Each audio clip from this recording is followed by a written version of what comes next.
Ito ang araw-araw na sitwasyon ng mga pasahero ng mga tren sa bansang India, nagsisiksikan, maingay at nagkakagulo para lang sila makasakay, at marami pa ang gustong sumabit at maglambitin sa mga gilid at ibabaw ng tren, hindi na nila alintana ang panganib na mangyayari sa kanila, basta lang makasakay.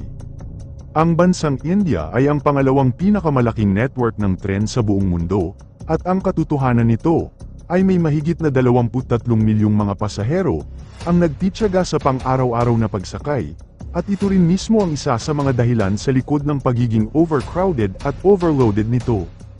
Kaya ating alamin ang ilan sa mga isyu at kadahilanan sa likod ng pagiging overcrowded ng mga tren sa India. Kaya kung bago ka palang napadpad sa channel na ito, at kung gusto mo ng mga kwentong katulad nito, ay mag-subscribe ka na at huwag kalimutang i-like at pindutin ang notification bell para lagi kang updated sa mga kwentong kagaya nito.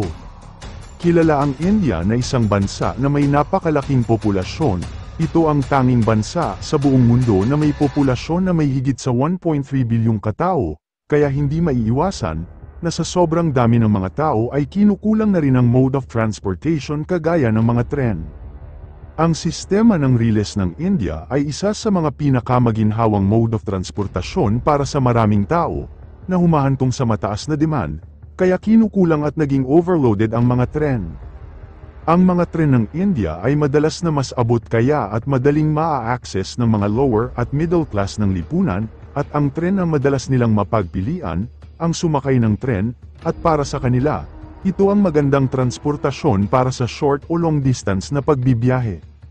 Ang mga infrastruktura ng riles sa India ay hindi sapat upang ma-accommodate ang mataas na dami ng mga pasahero, ang demand ay mas mataas kaysa sa supply, kaya, kapag tumataas ang demand, ang mga riles ng India ay hindi sapat upang matugunan ang mga ito, na kung saan ay nagre-resulta sa pagiging overcrowded nito, at hindi na rin sila makakagamit ng upuan, at ang mga kondisyon ng mga pasahero ay hindi na pangkaraniwan dahil sa sobrang siksikan.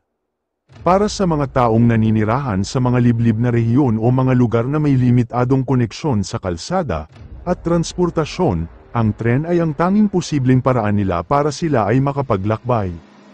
Sa panahon ng peak travel seasons, katulad ng mga kapistahan at pista opisyal, ang mga tren ay mas malaki ang posibilidad na maging mas crowded, dahil sa pagtaas ng demand ng mga pasahero.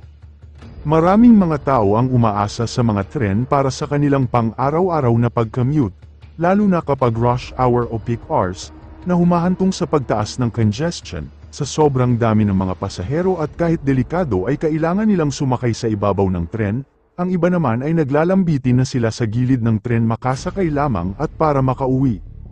Ang isa pa sa malaking problema ng pagiging overcrowded at pagiging overloaded ng mga tren sa India, ay ang mga tao mula sa mga lugar sa kanayunan, ay madalas na lumilipat sila sa mga lungsod, para makapaghanap ng magandang oportunidad, na nagre-resulta sa pagsikip ng trapiko ng mga pasahero sa mga tren.